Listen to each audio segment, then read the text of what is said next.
केंद्रक विभाजन में हम मेनली क्या कर रहे हैं, गुणसूत्रों का विभाजन। गुणसूत्र विभाजन दो प्रकार का होता है। कितने प्रकार का, दो प्रकार का होता है गुणसूत्रों का विभाजन। देखें जरा,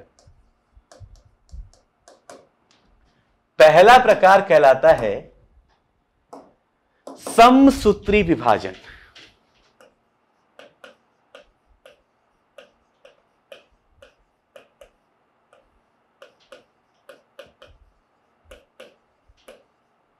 समसूत्री विभाजन माइटोसिस है ना, हर चैप्टर में आता है ना, mitosis meiosis, mitosis meiosis.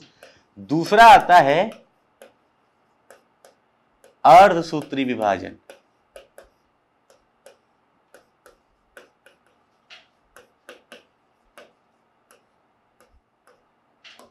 What is this, this is meiosis. समसूत्री विभाजन और अर्धसूत्री विभाजन दो विभाजन की प्रकृति। अब यहां पे क्या हो रहा है सीख लो एक बार, ये देख लो भैया। समसूत्री विभाजन का मतलब क्या है, ये एक केंद्रक है जिसकी प्लॉइडी n है। दूसरा एग्जांपल, ये एक केंद्रक है जिसकी प्लॉइडी 2n है। तो यहां पे जो विभाजन हो वो ऐसा हो कि जितनी प्लॉइडी और जितने गुणसूत्र पैतृक कोशिका में हो, ध्यान दें, जितने गुणसूत्र कहां हो, पैतृक कोशिका में। पैतृक कोशिका में क्या क्या होगा, डीएनए। जितना डीएनए का अमाउंट यहां है उतना ही डीएनए का अमाउंट यहां हो, और जितना डीएनए यहां है उतना ही यहां होगा। यानी जितने गुणसूत्र यहां बने हैं, जो डीएनए और गुणसूत्रों की संख्या यहां पे है, जो डीएनए और गुणसूत्रों की संख्या यहां पे है, जब समसूत्री विभाजन होता है, कौन सा विभाजन,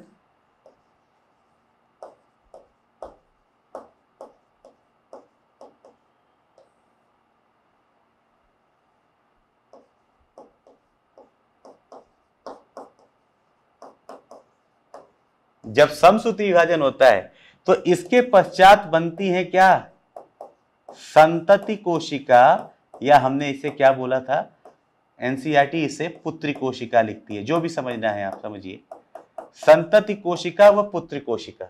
यहां पे भी यही नंबर जैसा पापा के अंदर था, पापा का बिल्कुल 2 कॉपी, एन यहां आ जाए, ये 2n था तो 2n यहां आ जाए।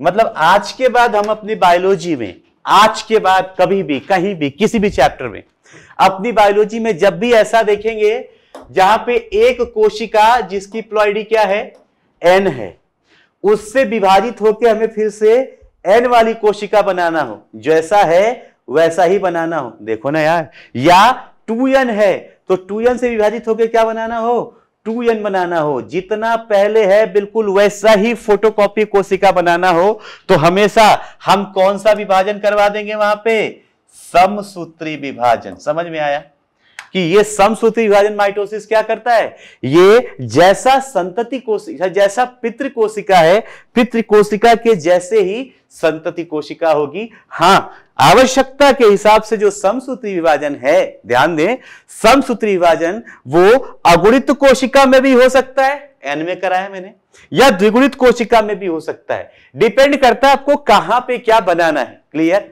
दूसरा वैरायटी देखिए बड़े ध्यान से।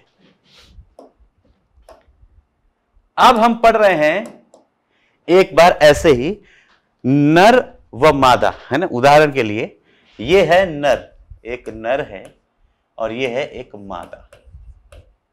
समझिएगा, नर के अंदर जैसे ह्यूमन ले लो, मानव ले लो, मानव, नर के अंदर जो अमाउंट है क्रोमोसोम का, डीएनए का 2C है एंड अमाउंट ऑफ क्रोमोसोम 46 है, यस और नो, 46 गुणसूत्र। मादा भी, ये भी ह्यूमन है, तो 2C है एंड 46, 46 क्रोमोसोम, 46 गुणसूत्र।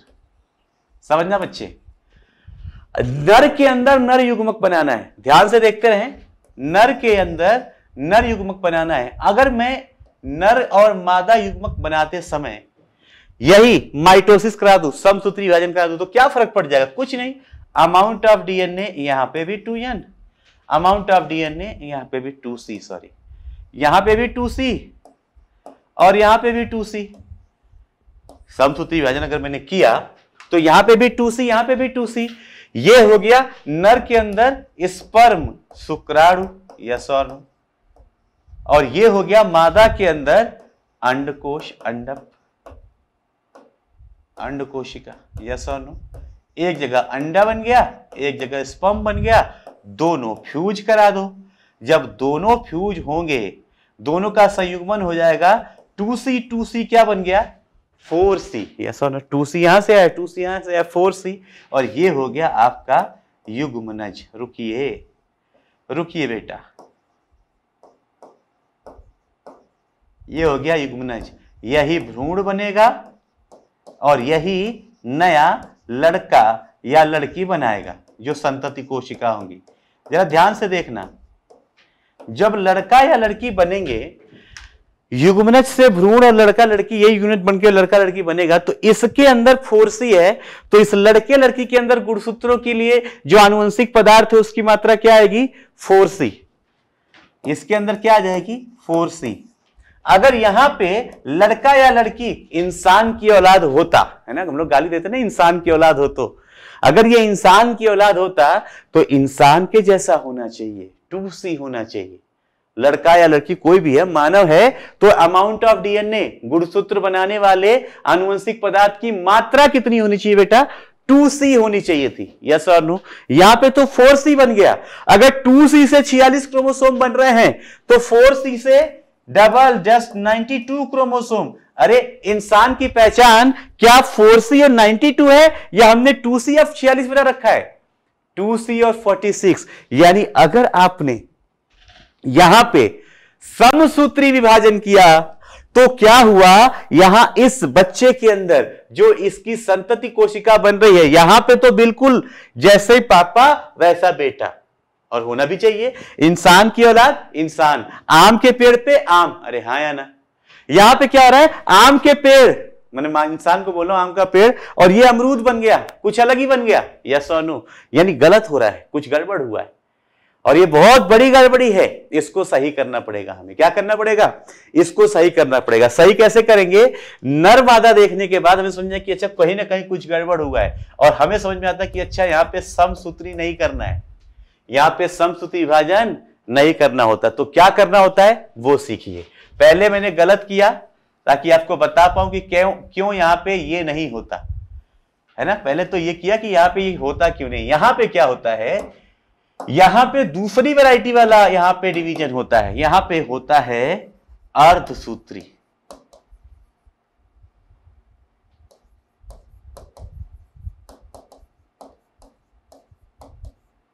यहां पे कौन सा विभाजन? अर्धसूत्री। देखना दोनों तरफ अर्धसूत्री विभाजन। अर्ध मतलब समझ में आ रहा है? आधा। अर्ध मतलब आधा, और सूत्री मतलब क्रोमोसोम, गुणसूत्र। यहां पे ऐसा विभाजन हो कि जो इसके अंदर आनुवंशिक पदार्थ की मात्रा इस कोशिका से आए, अपनी पैतृक कोशिका से आए, वो इतनी आए कि यहां जो नई कोशिका बन रही है इसके अंदर गुणसूत्र आधे ही रह जाए। मतलब अगर 2c अमाउंट से, थोड़ा सा समझना, 2c अमाउंट ऑफ डीएनए से 46 क्रोमोसोम बन रहा है।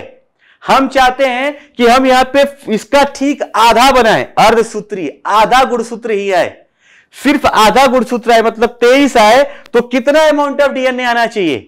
अरे 2c से 46, तो 23 के लिए c आना चाहिए। यानी यहां पे जो कोशिका बने c आए। यस और नो? यस और नो बच्चे?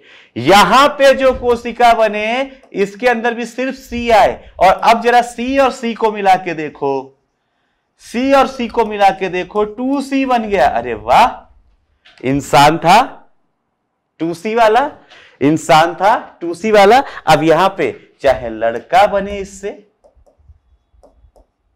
या लड़की बने, एक चीज कंफर्म है कि अमाउंट ऑफ क्रोमोसोम 2c है, तो नंबर ऑफ क्रोमोसोम 2c से कितना क्रोमोसोम बन रहा है?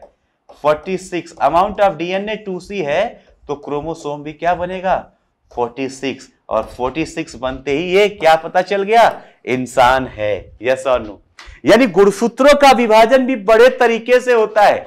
कभी कभी कुछ जीवों में स्थिति ऐसी है, सुनिएगा, कहीं कहीं कुछ जीवों में स्थिति ऐसी है कि चाहे वो अगुणित हो या द्विगुणित हो, उनके अंदर समसूत्री विभाजन हो सकता है, समसूत्री विभाजन हो सकता है। लेकिन कभी कभी परिस्थिति ऐसी है कि द्विगुणित कोशिका में अर्धसूत्री विभाजन ही होगा।